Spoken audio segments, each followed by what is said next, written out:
ئەحمەد وەرە سوار بە چی بووە؟ دەتوو وەرە چەند قسەیەکەین.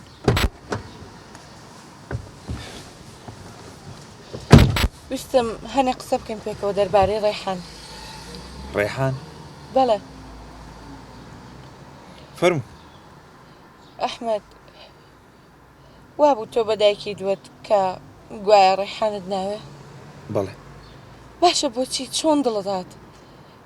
خۆ دەزانیت ئەو کچە لە پەڕەی گوڵ پاکترە، ئەوەی غەدری لێ کردووە ڕەفیقەکەی تۆیە.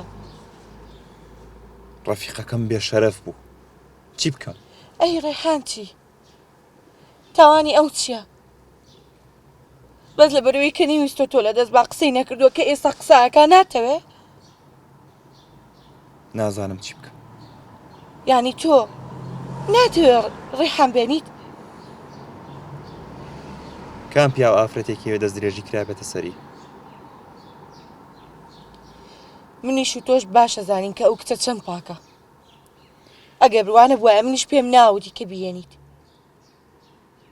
بەڵام تۆ ڕێحان لە من باشترە ناسی کە چۆنە.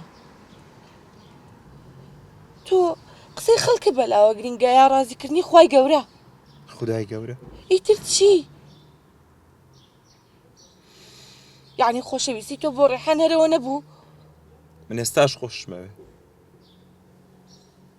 کەواتە چ شتێکە مێنێتەوە کە ڕێگری لێ بکات؟ لاپەڕەیەکی تازە هەڵەنەوە لەگەڵ ئەوە. دڵنیام ژیانت زۆر خۆشە بێت و ڕێحانیش زۆر باشە بێت.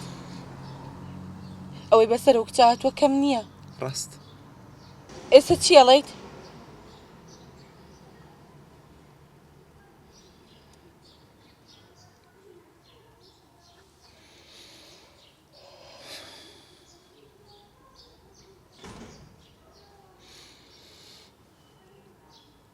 ڕازیم.